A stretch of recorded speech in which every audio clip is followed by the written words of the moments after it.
Section 5. Longevity, Mindset, and Fulfillment.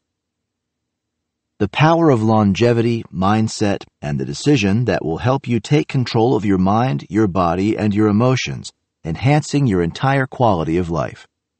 Discover The Power of Longevity and Exponential Technologies from my co-author, Peter H. Diamandis. The amazing power of placebos and how our mind can heal our bodies, as well as the latest breakthroughs in combating depression, anxiety, and PTSD. The power of decision. Learn the most important tool in creating and sustaining an extraordinary life, a life of joy, happiness, gratitude, and true aliveness. Chapter 23, Longevity and the Power of Exponential Technologies, by me, Peter H. Diamandis, M.D. How accelerating technologies and an abundance of capital are powering the quest for healthy longevity. I don't want to achieve immortality by being inducted into the Hall of Fame. I want to achieve immortality by not dying. William de Morgan. It's hard to remember how extraordinary our world is today compared to centuries past, and how far we've come, especially after surviving 2 waves of the COVID-19 pandemic and living with the constant bombardment of negative news emanating from our TVs, radios, and newspapers. Perhaps to make you feel a bit better about what we've all endured in 2020, history provides some valuable comparisons to remind us how far we've come in handling pandemics. Consider the following. Between 1347 and 1351, the bubonic plague, the most fatal pandemic recorded in human history, caused the death of 75 to 200 million people in Eurasia and North Africa, and wiped out some 30 to 50% of England. They never found a cure. The 1918 influenza pandemic, also known as the Spanish flu, was the most severe pandemic in recent history. It was caused by an H1N1 virus with genes of avian origin. It's estimated that about 500 million people, 1/3 of the world's population, became infected with this virus. The number of deaths was estimated to be at least 50 million worldwide, with about 675,000 occurring in the United States. This virus is still with us today and is the reason for our annual flu shots. If these were our current headlines, our governments would be paralyzed, our financial markets in ruins, and the problems we have today would look comparatively like a sunny day in California. We forget how much the world has progressed in the last century and how today's scientific and technological muscle allowed humanity to emerge from the first COVID-19 pandemic waves relatively quickly, with a fraction of the deaths and the economic impact. Technologies like mRNA vaccines, global high-speed data connectivity, supercomputers, and global supply chains allowed science to design, test, and begin distribution of vaccines in under 12 months. At the same time, the convergence of exponential technologies made possible companies like Amazon, Zoom, Google, and Slack, which allowed global businesses to progress relatively unabated. Just like these exponential technologies have changed how we detect, prevent, and treat viral pandemics, these same technologies are now giving us the tools to fight the pandemic of aging. The best way to predict the future is to create it yourself. Throughout most of this book, we focused on the topics of vitality, strength, energy, and curing disease.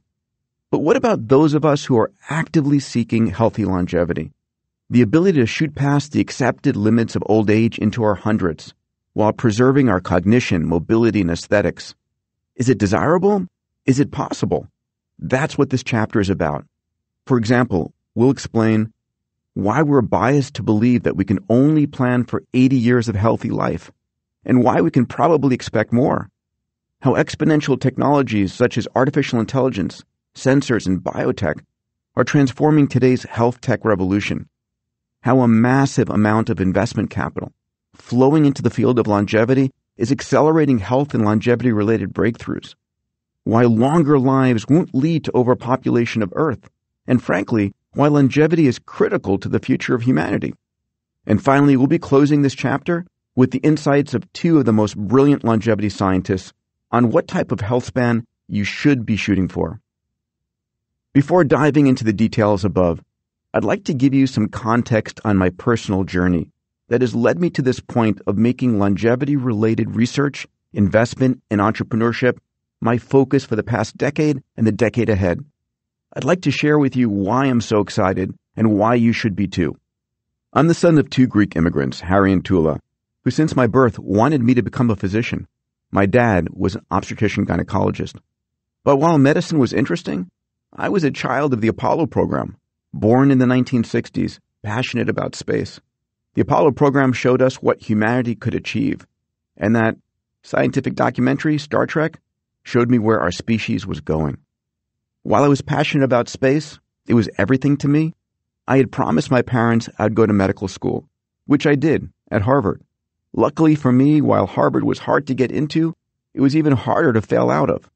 Thank goodness, because during my fourth year of medical school, I was running two space-related companies, a university and a launch company, and barely attending classes. By the late 1980s, I was extremely disappointed by the weak vision of NASA. Adding to the space program's glacial speed, the 1986 Challenger space shuttle accident ground everything to a stop. I remember thinking that in order for me to actually experience the space future I desired, I would need to do two things: live longer and help to accelerate the development of human spaceflight. One of my space-related efforts was co-founding the International Space University, ISU, started in a modest 500-square-foot headquarters above a bagel shop in Boston's Kendall Square. It was here, with my co-founders, the late Todd Hawley and Bob Richards, that I dreamed great space dreams. It was also here that I first encountered Murphy's Law, that pessimistic and defeatist proclamation, "If anything can go wrong, it will." Todd had jokingly put the poster up on the wall because he knew how much it bothered me. To counter the mental offense, I wrote on my whiteboard, "If anything can go wrong, fix it.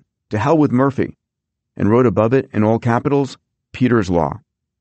That began my accumulation of 28 Peter's Laws, some created, some borrowed, that have governed my life, and which interestingly impact my views and efforts on the field of longevity. Laws like, the day before something is truly a breakthrough, it's a crazy idea. If you can't win, change the rules. If you think it's impossible, then it is for you. The best way to predict the future is to create it yourself. While ISU has grown from a 500-square-foot office to a $100 million campus in Strasbourg, France, it was the X Prize that really accelerated my dreams of opening the space frontier. Still jaded about my future prospects of spaceflight, in 1993 I read Charles Lindbergh's autobiography, The Spirit of St. Louis, and learned that his famous 1927 flight from New York to Paris was inspired by a $25,000 incentive prize offered by hotelier Raymond Ortegue for the first nonstop flight between his birthplace of France and his new home in New York. It hit me then that maybe, just maybe, a large cash prize on the order of $10 million might inspire engineers and entrepreneurs to build the spaceship to carry the rest of us into space. Not knowing who my benefactor would be, i.e., my Ortegue, Pulitzer, or Nobel, I called it the X Prize, with the X as a stand-in for the eventual sponsor. With no prize money or any competing teams, I announced the $10 million competition on May 18, 1996, under the arch in St. Louis. 5 years later, a visionary entrepreneur, Anousheh Ansari, and her family stepped up to fund the prize purse. Eventually, 26 teams from 7 nations registered to compete.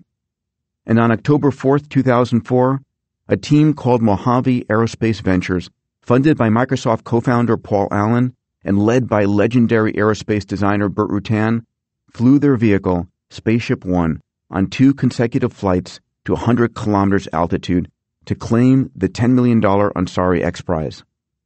And, as hoped, the fuse was lit and the commercial spaceflight industry began. 17 years later, in 2021, we now see the fruits of the X Prize, as Sir Richard Branson, who licensed the rights of Spaceship One for Virgin Galactic, and Jeff Bezos with Blue Origin have commercially duplicated those X Prize flights to open a tourism marketplace. Since 2004, the X Prize Foundation has gone on to design and launch more than $250 million in prizes, with another $200 million under development across topics ranging from energy, water, and food to healthcare, oceans, and the environment. To fund these prizes, we've been able to attract an extraordinary group of visionaries, doers, and benefactors, a group we call our Innovation Board. We intentionally choose challenges that can't be fixed overnight, problems that were stuck, where not enough attention was being paid. Our goal at X Prize is simple: to give innovators a target to shoot for, to tackle and conquer, ultimately to kick the most brilliant minds into high gear. Every year I take the Innovation Board on an adventure trip to explore different topics and brainstorm new prize concepts. In years past, our topics have focused on artificial intelligence, 3D printing, VR, and AR. And in 2018, we focused on the twin topics of longevity and regenerative medicine, venturing to Vatican City, piggybacking on a pre-existing event called United to Cure, organized by Robin Smith, MD, and hosted by the Pope. It's this visit that Tony recounts in the opening chapter of this book.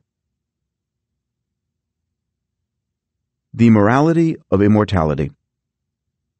The Vatican Conference lasted 3 days and gathered the leading scientists and thinkers from around the world, covering many of the topics you've read about in the previous chapters.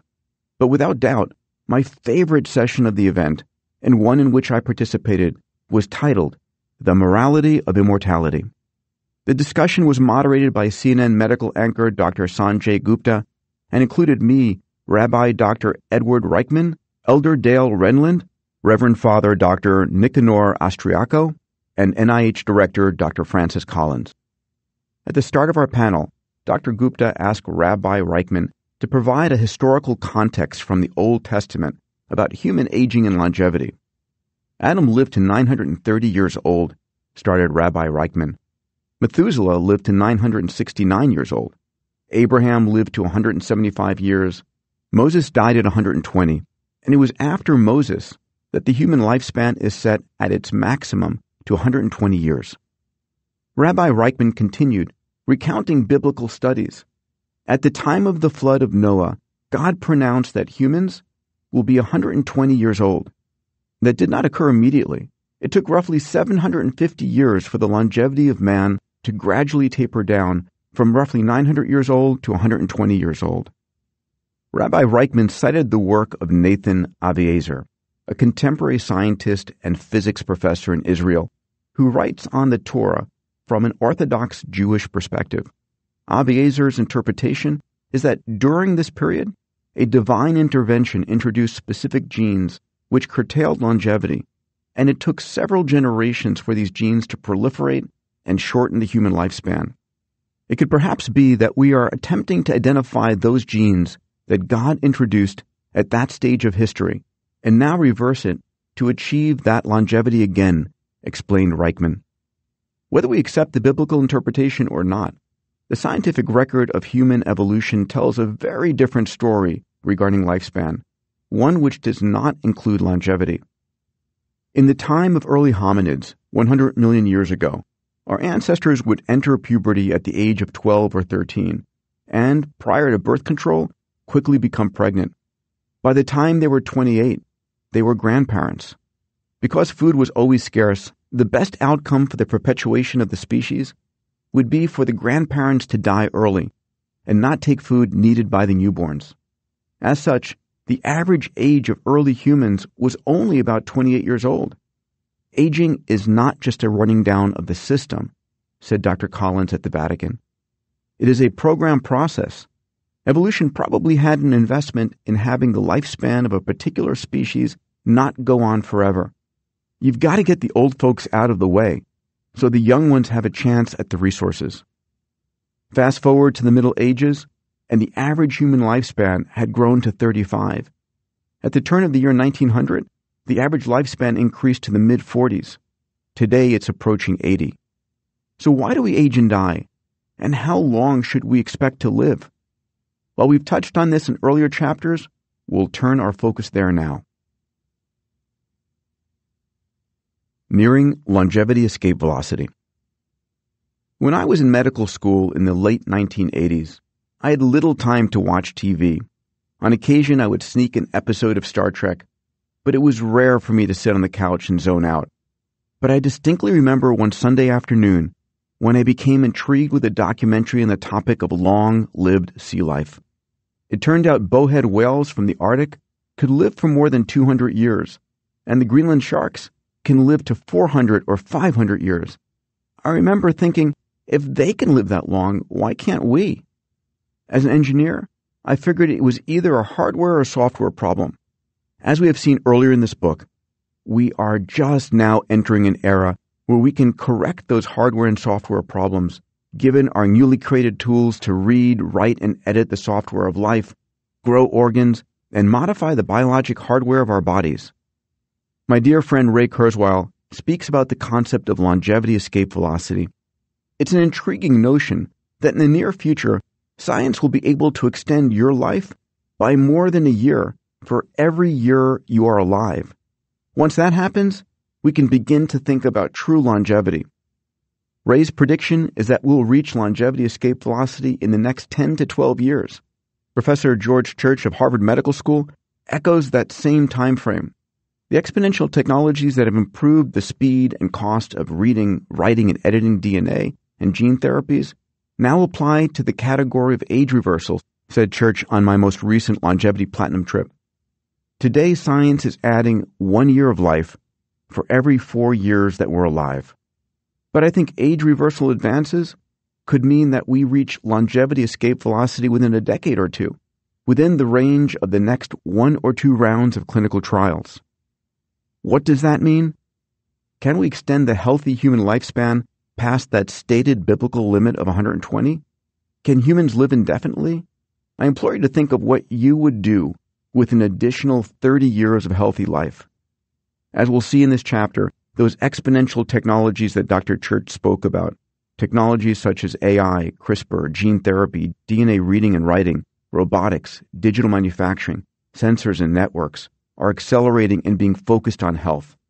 While many scientists are conservative in their beliefs about extending the healthy human lifespan, I remain confident that we'll discover a number of longevity extending or age reversing technologies faster than most believe. If this is true, then all of us need to stay healthy and free of accidents in order to intercept the technology breakthroughs coming our way.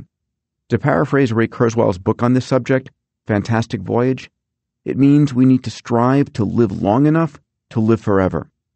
This is the reason for you to take advantage of the tools, platforms, and companies highlighted in this book, which can help you to maintain an optimal state of health and detect any disease at its earliest occurrence. Now let's jump into the accelerating technologies that are making the future faster than we've ever imagined.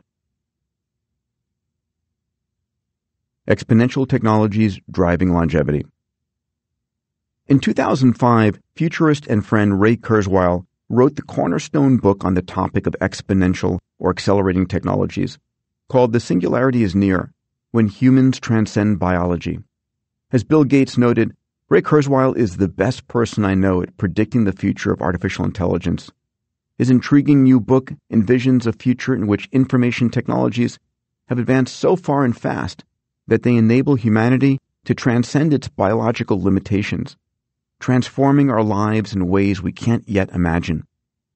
When I say exponential tech, what I mean is any technology that doubles in power while dropping in price on a regular basis. Moore's Law is the classic example. In 1965, Intel founder Gordon Moore noticed that the number of transistors on an integrated circuit had been doubling every 18 months. This meant that every year and a half, computers would get twice as powerful while their cost remained the same. Moore thought this was pretty amazing, and he predicted that this trend might continue. Well, it has for 55 years.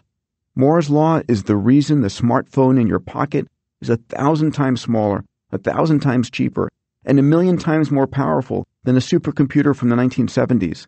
And it's not slowing down. Despite reports that we are approaching the death of Moore's Law, in 2020 it continued unabated and on schedule.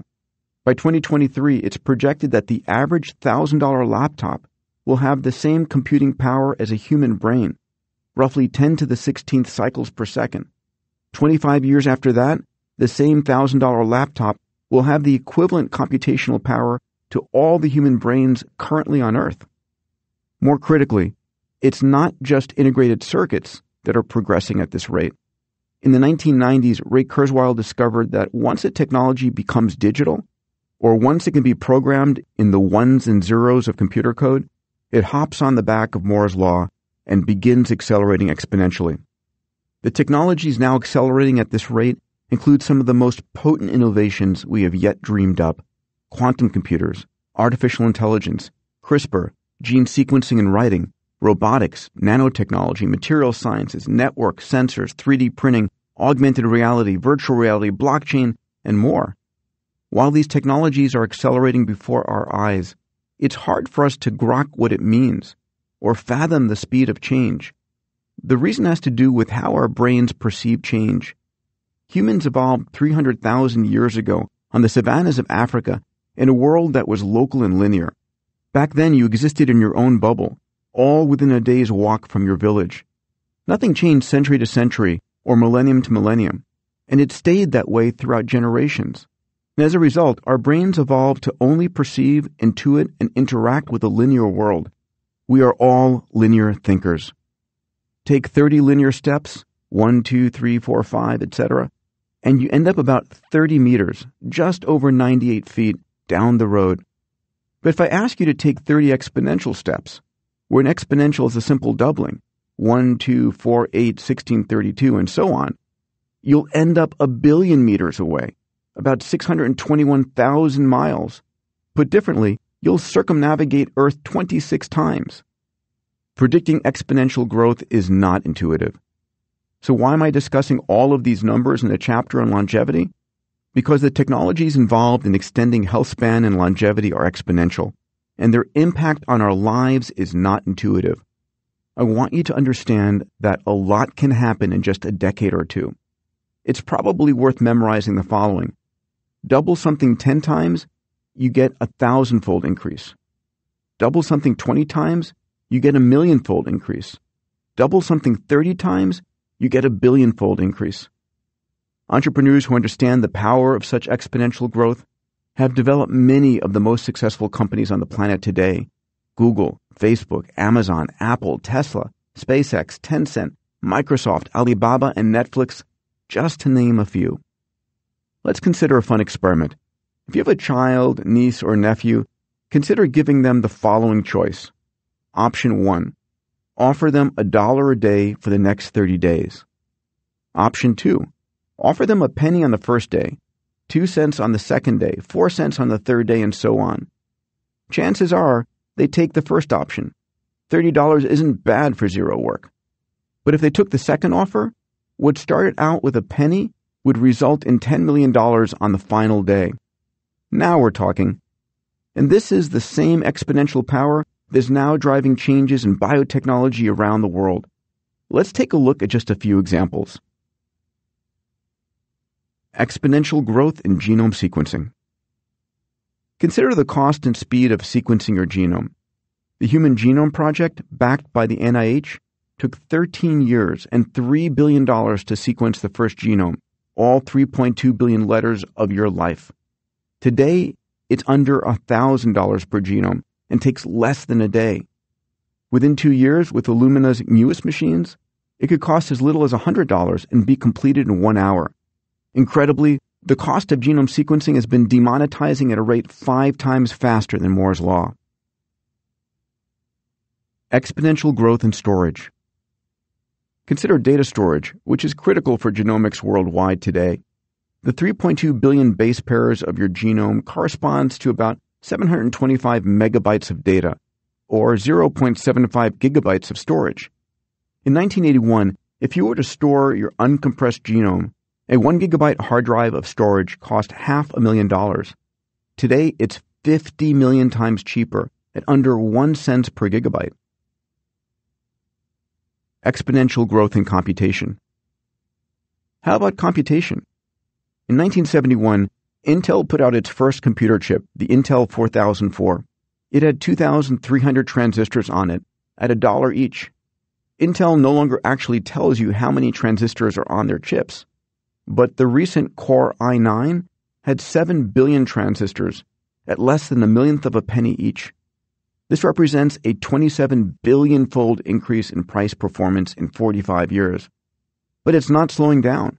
In 2021, the Cerebras wafer-scale Engine 2 set the world record as the largest integrated circuit chip, 8.5 inches to a side, housing a jaw-dropping 2.6 trillion transistors. Exponential growth in communications. If you have a smartphone, you have access to more computational power in your hand than most of the governments on the planet had just 30 years ago. You also have better access to ubiquitous, low-cost, high-quality communications than the top CEOs and the heads of state from 30 years ago. The challenge is we take such computational power and communications for granted, cursing our service provider when the occasional call gets dropped. Digital communications has been one of the poster children for exponential growth, showing iconic 100 times growth from generation to generation. For example, when 4G mobile service rolled out its 2009 offering, it offered 100 megabits per second speeds. A decade later, in 2019, 5G began deployment offering the speed of 10 gigabits, 100 times faster. When 5G first began rolling out in 2019, the number of subscribers was 13 million. By 2025, the 5G user base is expected to grow to 2.8 billion. But it doesn't stop there. In August 2020, a team from Osaka University and Nanyang Technological University in Singapore announced the design of a new mobile phone chip that could be the basis for 6G, promising speeds up to 100 times faster than 5G, fast enough to download 142 hours of Netflix in a second. These terrestrial networks promise to connect every human on the planet, all 8 billion of us, in the next 5 years. They represent a lifeline for health sciences. These high-bandwidth, low-cost connections offer everyone the ability to upload health data or to get support from medical AIs wherever you live. And it's not just people being connected. It's every device and sensor on the planet, what is referred to as the Internet of Things, or IoT. Already, IoT-connected devices have multiplied at unprecedented rates, reaching 35 billion connected devices this year and projected to exceed 75 billion by 2025. 127 new devices getting connected to the Internet per second. In terms of health, every single person will have the ability for real-time monitoring of their health and physiology from sensors in their body and on their body, measuring everything from blood glucose and blood pressure to microRNAs that might indicate an impending heart attack or the quality of their sleep. Ultimately, all of this data will be uploaded to an AI that can monitor and advise you on your exact health status. Today, we have Amazon Alexa, Apple Siri, and Google Now. Eventually, we will all have a personal AI, a version of Jarvis from Iron Man. These personal AIs will collect and monitor your health data and enable us to ultimately become the CEOs of our own health. Artificial intelligence, neural nets, and protein folding. This computational work represents a stunning advance on the protein folding problem, a 50-year-old grand challenge in biology. It has occurred decades before many people in the field would have predicted.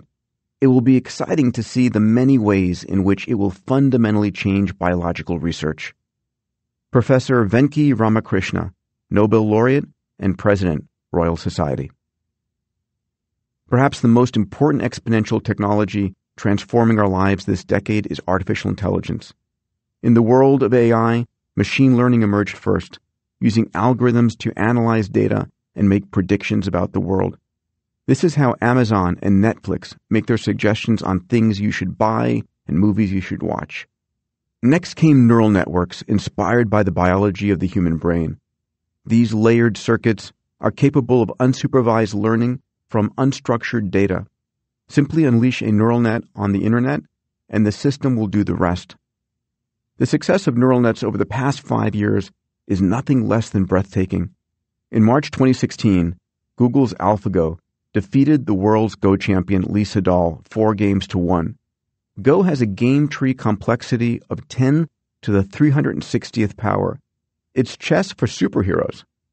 A few months after that victory, DeepMind upgraded AlphaGo to a neural net called AlphaGo Zero by updating their training style. Between 2015 and 2016, AlphaGo had been educated by consuming the data of thousands of games previously played by humans, which taught it the proper move and counter move for every possible position. AlphaGo Zero, on the other hand, learned to master the game of Go with zero data. Instead, it relies on reinforcement learning. It essentially learned by playing itself over and over and over again. Starting with little more than a few simple rules in mid-2017, AlphaGo Zero took only 3 days to beat its parent AlphaGo, the same system that had beat Lee Sedol. 3 weeks later, it trounced the 60 best players in the world. In total, it took 40 days for AlphaGo Zero to become the undisputed best Go player on Earth. So how does this relate to health and longevity? Enter AlphaFold. Ever since the 1980s, when I was completing my engineering and medical degrees, I've been tracking a particular supercomputing problem that, if solved, would revolutionize medicine. Called the grand challenge of biology, the protein folding problem asked the following question. Given an amino acid sequence, can you predict the ultimate three-dimensional protein structure that would result? Why does that matter? Proteins are perhaps the most important class of molecules in the human body, essential to life, supporting practically all its functions. They are macromolecules, made up of chains of amino acids. And what a protein does largely depends on its unique 3D structure. Once folded, proteins carry out a vast array of functions, ranging from catalyzing metabolic reactions, DNA replication, responding to stimuli, providing structure to cells and organisms, and transporting molecules from one location to another. Enzymes and antibodies are proteins, as are insulin, collagen, elastin, and keratin. If we could accurately predict protein structures from an amino acid sequence, it would open the door to an entire new avenue of low-cost and accurate drug development. Back in 1994, to monitor progress in the supercomputer protein folding problem, a biannual competition called the Critical Assessment of Protein Structure Prediction, CASP, was created. Until 2018, success was fairly slow and incremental, but following the success of AlphaGo Zero, the team at DeepMind turned their neural network loose on protein folding. They called their newest neural net AlphaFold. On its first foray into the CASP competition, AlphaFold got 25 of the possible 43 protein folding problems right. The second-place team managed a meager 3. How accurate was AlphaFold's prediction? Incredibly accurate, within the width of an atom, or 0.1 of a nanometer. Arthur D. Levinson, chairman of Apple and CEO of Alphabet's longevity company Calico, had this to say about DeepMind's success. AlphaFold is a once-in-a-generation advance, predicting protein structures with incredible speed and precision. This leap forward demonstrates how computational methods are poised to transform research in biology and hold much promise for accelerating the drug discovery process. AI and drug discovery. Beyond predicting the structure of a protein, what if AI could generate novel drugs to target any disease overnight, ready for clinical trials? What if it was able to design a drug that was perfect specifically for you? Imagine leveraging machine learning to accomplish with 50 scientists what the pharmaceutical industry can barely do with an army of 5,000. This is the promise of using AI for drug discovery. It's a multi-billion-dollar opportunity that can help billions of people around the world. To provide context on how incredible this opportunity really is, let's examine the global pharmaceutical market, one of the slowest, most monolithic industries to adapt, surpassing $1.25 trillion in revenues in 2019. In 2021, the top 10 pharmaceutical companies alone are projected to generate over $355 billion. At the same time, it currently costs more than $2.5 billion, sometimes up to $12 billion, and takes over 10 years to bring a new drug to market. And 9 out of 10 drugs entering phase 1 clinical trials will never reach patients. But a world of pharmaceutical abundance is already emerging. As artificial intelligence converges with massive data sets in everything from gene expression to blood tests, novel drug discovery is about to get 100-fold cheaper, 100-fold faster, and more intelligently targeted. One of the hottest startups I know in this area that Tony and I invested in is called Insilico Medicine, founded and led by CEO Dr. Alex Zhavoronkov. In 2014, Zhavoronkov started wondering if he could use these massive data sets and AI to significantly speed up the drug discovery process.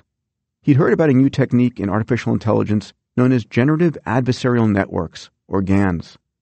By pitting two neural networks against one another, adversarial, the system can start with minimal instructions and produce novel outcomes, generative. Researchers had been using GANs to do things like design new objects or create one-of-a-kind fake human faces, but Zhavoronkov wanted to apply these to pharmacology. He figured GANs would allow researchers to verbally describe drug attributes. The compound should inhibit protein X at concentration Y, with minimal side effects in humans. And then the AI could construct the molecule from scratch. To turn his idea into reality, Zhavoronkov set up Insilico Medicine on the campus of Johns Hopkins University in Baltimore, Maryland, and rolled up his sleeves. It took us 3 years of hard work to develop a system that researchers could actually interact with in this way, he explains. But we pulled it off, and this has allowed us to reinvent the drug discovery process. The results are an explosion of potential drug targets and a much more efficient testing process, says Zhavoronkov. AI allows us to do with 50 people what a typical drug company does with 5,000.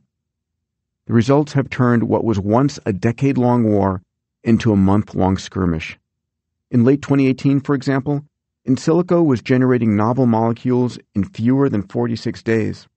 And this included not just the initial discovery, but also the synthesis of the drug and its experimental validation in computer simulations.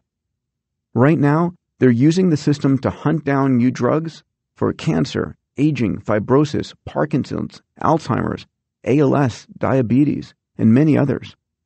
They're also in the early stages of using AI to predict the outcomes of clinical trials in advance of the trial. If successful, this technique will enable researchers to strip a bundle of time and money out of the traditional testing process.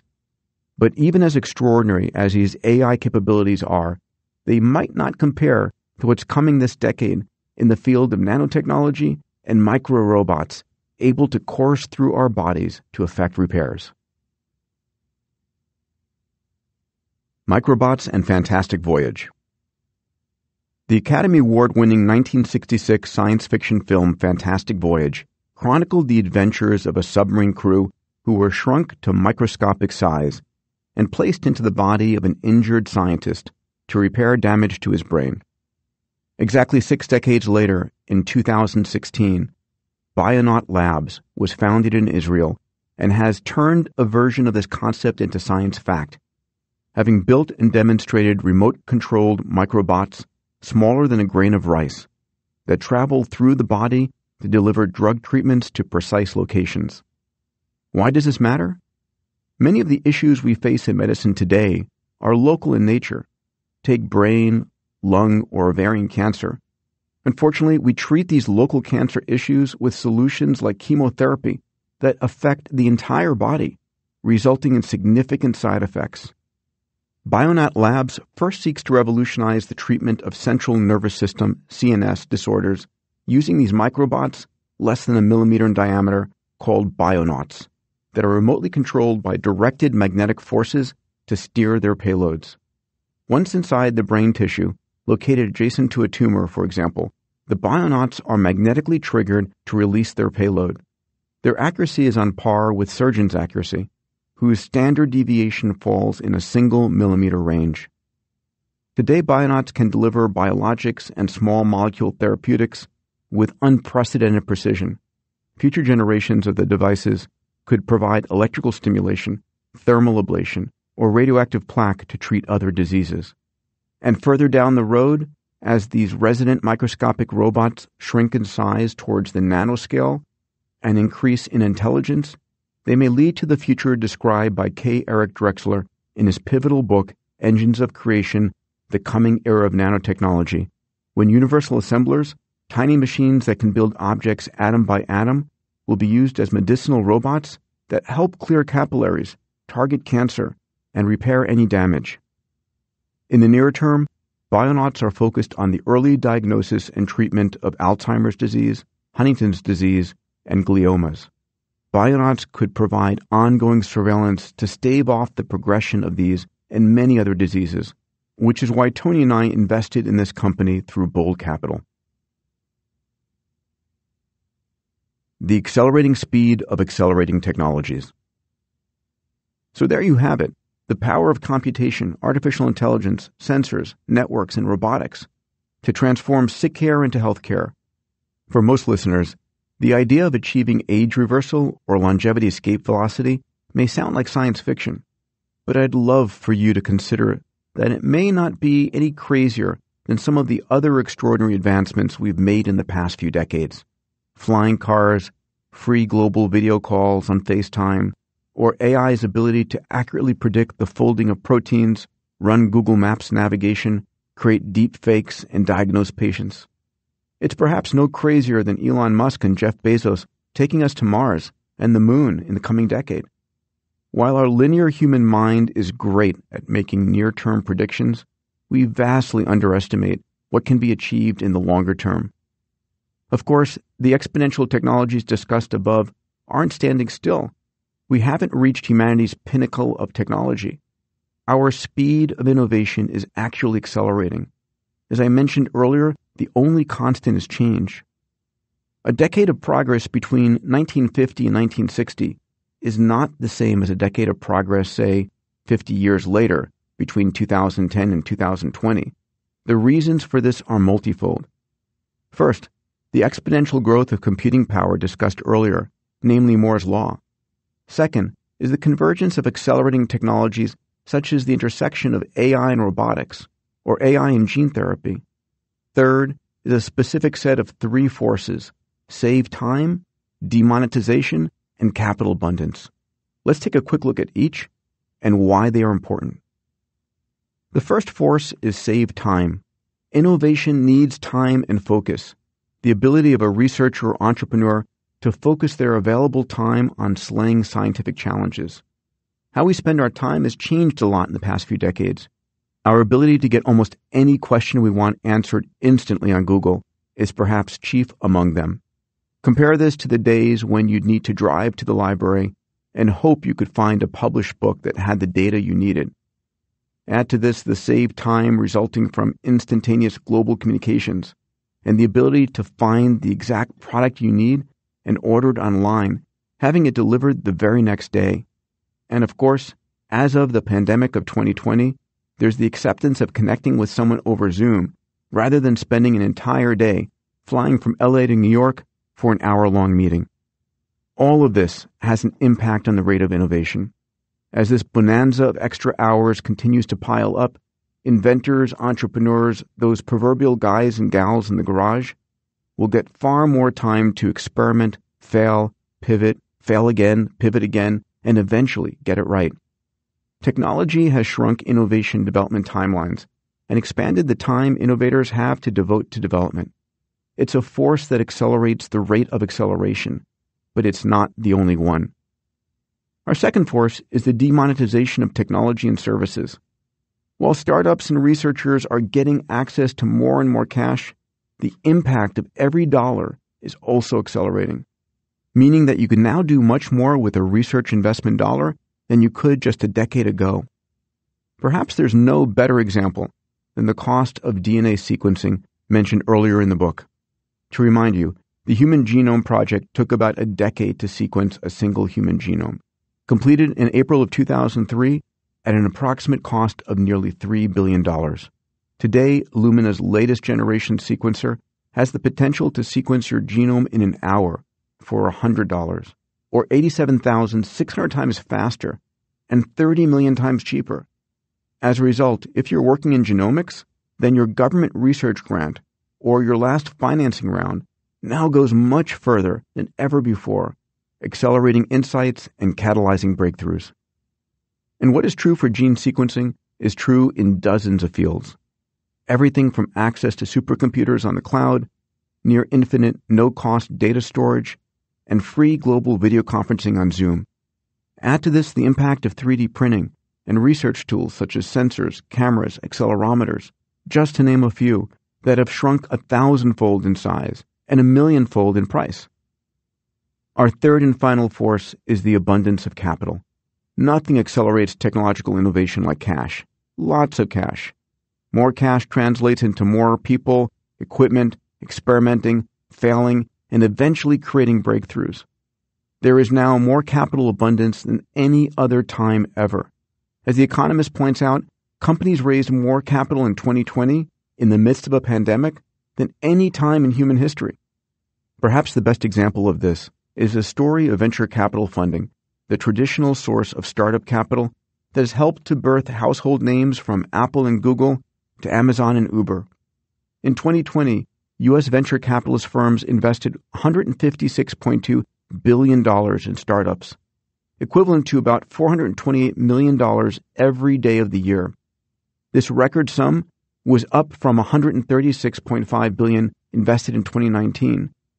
And, as one might expect, the biotechnology industry experienced massive year-over-year growth, from $17.2 billion in 2019 investments to an all-time high of $27.4 billion invested across 998 deals in 2020, largely driven by medical breakthroughs in vaccine development and COVID-19 therapies. Any way you slice it, this era of unprecedented capital abundance is massively accelerating innovation and funding crazy ideas and moonshots. Follow the money. To reinforce this final point about capital abundance, and to give you increased confidence that we may yet reach longevity escape velocity in the next decade or two, it's worth sharing the stories of some of the pioneering venture funds and government programs that are literally pouring billions of dollars into the field every year. Venture funds like Bold Capital Partners, my own fund, Prime Mover Labs, Khosla Ventures, which Tony and I are invested in, Section 32, Kitty Hawk Ventures, Google Ventures, Founders Fund, Arch Ventures, the Longevity Vision Fund, RA Capital, OrbiMed, Lux Capital, and the Hevolution Foundation, just to name a few, all of whom, cumulatively, are deploying many billions of dollars per year into this field. I'm on a mission to positively impact 1 billion lives by bringing an affordable and accessible version of healthcare and longevity to the world, says Sergey Young, managing partner of the Longevity Vision Fund and author of the book, The Science and Technology of Growing Young. Then there's a $3 billion fund by the name of Prime Mover Labs, PML, run by Dakin Sloss. Tony Robbins is one of the partners in this fund. PML invests in breakthrough scientific investments that transform billions of lives, says Dakin. We deploy about $200 million each year in the area of longevity in order to extend the quantity and quality of life for our human family. Add to this Khosla Ventures, which has $14 billion under management, and OrbiMed, whose $19 billion is dedicated solely to healthcare. And it isn't all private money moving this field forward. The Biden administration deserves accolades for their proposed $6.5 billion Advanced Research Projects Agency for Health, referred to as ARPA-H, modeled on the Advanced Research Projects Agency ARPA arm of the U.S. Defense Department, which in the 1960s gave America ARPANET, the precursor to today's global internet. It's proposed that ARPA-H would aim to deliver breakthrough treatments for diseases like Alzheimer's, cancer, and diabetes. Perhaps one of the most extraordinary and newest players in the aging field is the Hevolution Foundation, a nonprofit organization headquartered in Riyadh, Saudi Arabia. Hevolution was formed in partnership with leaders of both the Kingdom of Saudi Arabia and the United Arab Emirates, and endowed with an initial budget that allows them to deploy at least $1 billion per year to fulfill their vision of extending healthy lifespan for the benefit of all humanity. To run the foundation, the leadership tapped a brilliant and visionary veteran in the field, Mahmoud Khan, MD, to be its CEO. Mahmoud is a powerhouse in the longevity field, having served as PepsiCo's former vice chairman and chief scientific officer, president of global R&D at Takeda Pharmaceuticals, and most recently the CEO of Life Biosciences, one of David Sinclair's companies. Every human has the right to flourish throughout their life, regardless of age, geography, or economic circumstances, said Kahn. We see aging as humans' greatest opportunity, and we want to catalyze science to achieve scientific health span breakthroughs. To enable this, Hevolution will be underwriting scientific research to accelerate therapeutic approaches to aging, and will be making investments in companies engaged in work aligned to that research. Any way you cut it, that is a lot of capital accelerating the rate of health span and age reversal technologies. While few would argue that being healthier longer and not suffering in your final years is a good thing, some are concerned about the consequence of more humans on Earth, the specter of overpopulation. Will longer lives cause overpopulation of Earth? Earth is going to face a massive population collapse over the next 20 to 30 years. This would be civilization's way of dying with a whimper. Elon Musk, founder, SpaceX, and Tesla. In the 1980s, Paul Ehrlich released a book, The Population Bomb, that incited a worldwide fear of overpopulation. He said that too many people, packed into too tight spaces, would take too much of the Earth. Unless humanity cut down its numbers, all of us would face mass starvation on a dying planet. Original estimates by the United Nations had the world's population peaking at 10.9 billion people by 2100. To this day, when I speak publicly about age reversal and longevity, many express their concerns about overpopulation. But data over the past few decades is painting a very different picture, one where the problem of society may well be underpopulation later this century. In 2021, The Lancet, one of the world's most prestigious medical journals, challenged the UN demographer's forecast, projecting that the global population will peak at 9.7 billion by 2064 and decline to 8.8 billion by 2100. That's 4 decades earlier and 2 billion fewer people. As it turns out, globally improving standards of living and declining reproductive rates have done just the opposite of what had been predicted, putting us in potential danger because of underpopulation. Fewer people overall means fewer workers. The population will shift towards the elderly, creating a heavier burden on the younger working population. Total fertility rate is a metric that demographers use to measure the number of children per woman. The population replacement rate, which is the average number of children per family for each generation to exactly replace itself, is roughly 2.1. The children per woman chart in the PDF included with this program tells a fascinating and hopeful story. 70 years ago, the global average fertility rate was 5.05. Several countries such as Rwanda, Kenya, and the Philippines had a fertility rate higher than 7 children per woman. China had a fertility rate just over 6, while India was just below 6. Only one country in the world had a fertility rate below 2, and that was the small European nation of Luxembourg. The United States, in comparison, had a total fertility rate of 3.03 in 1950. But a lot has changed since then. Today, roughly 80% of the world's population lives in countries with a fertility rate below 3. As of 2020, the global average fertility rate has more than halved to 2.44. Several countries now have a fertility rate that is significantly below the replacement level, with the United States at 1.77, and women in countries such as Iran and Thailand having just 1.6 children on average. What is the reason for this unprecedented decline? In short, there are 3 major reasons: the empowerment of women, declining child mortality, and the rising cost of raising children. And the COVID-19 pandemic seems to have accelerated this trend towards underpopulation.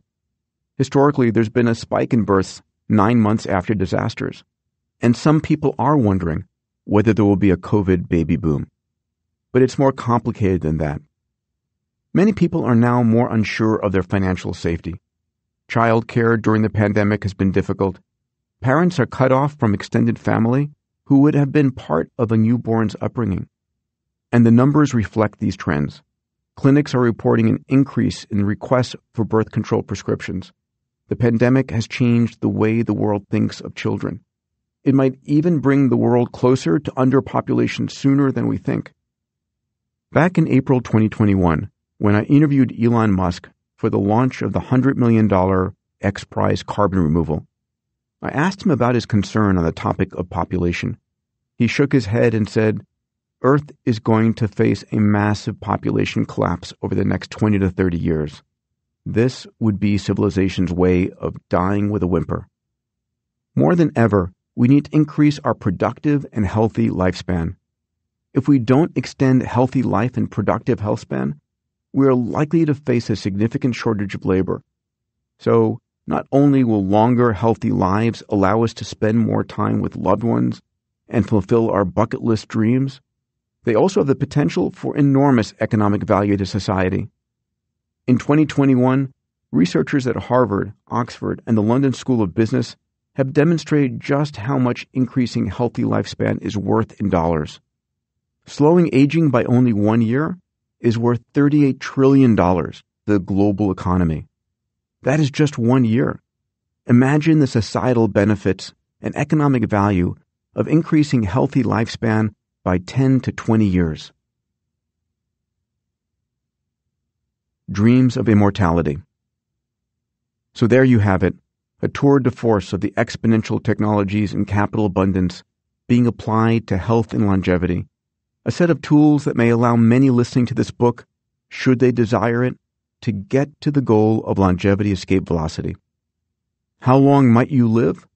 Does an age of 120 years mean a wheelchair and drool? What might be possible this decade or the next? To close out this chapter, I'll highlight the work and predictions of two friends who you've met earlier in this book, age reversal experts, both at Harvard Medical School, Dr. George Church and David Sinclair.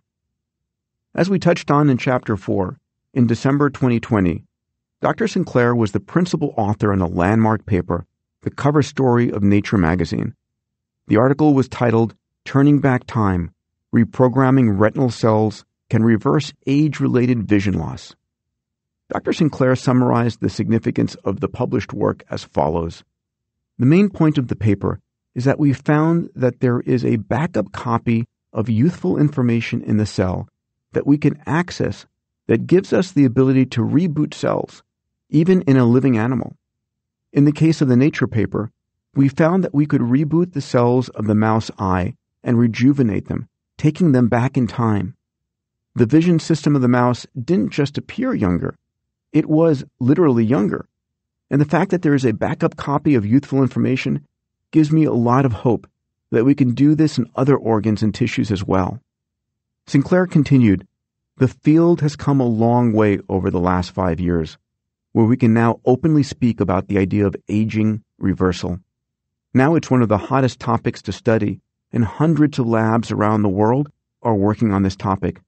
It's a gold rush to see what tissues or organs we can epigenetically reprogram to make them more youthful.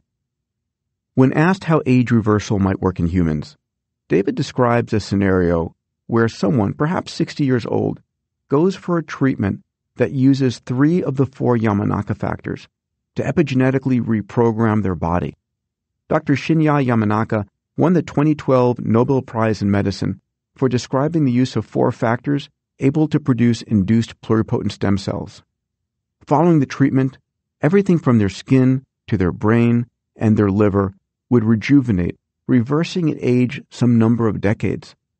And then when you age out, a few decades later, you would go in for another rejuvenation treatment and keep resetting the system.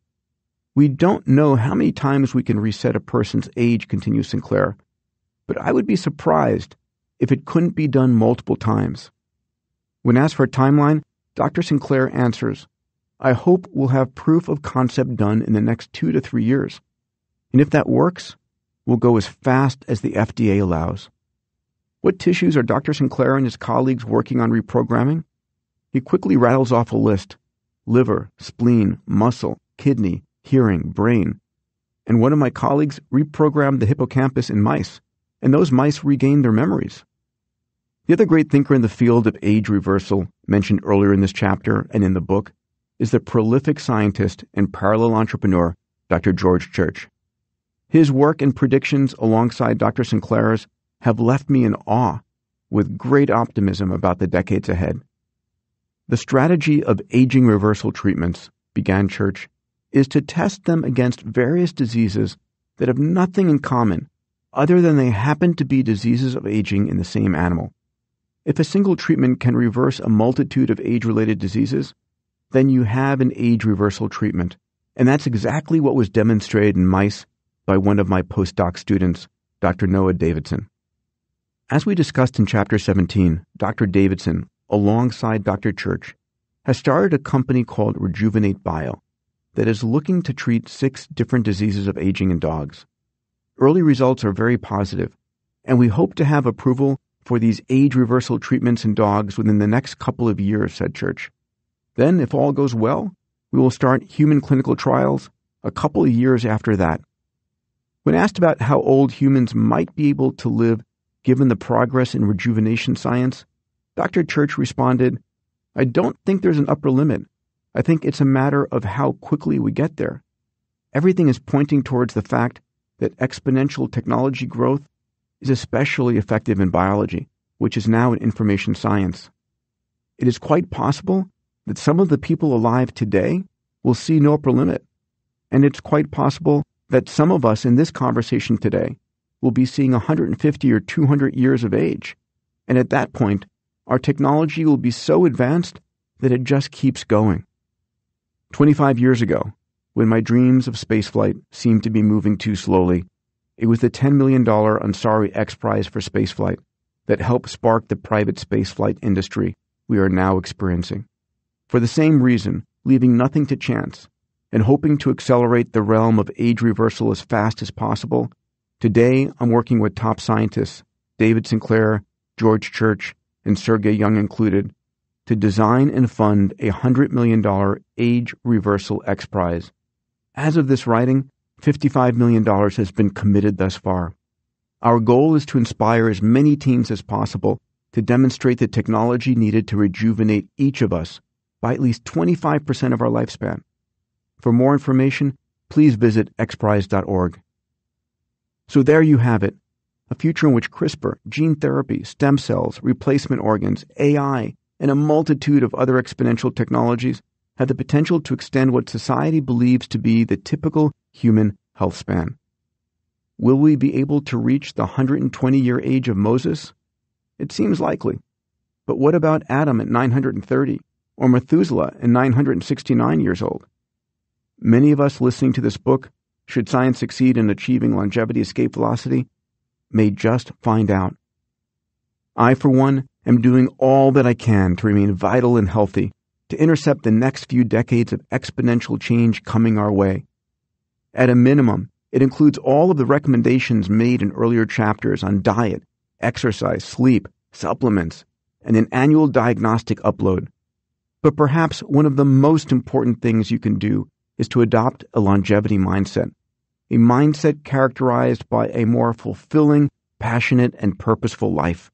To guide us through the power of decision, mindset, and how to create an extraordinary quality of life, there is no one better than Tony Robbins.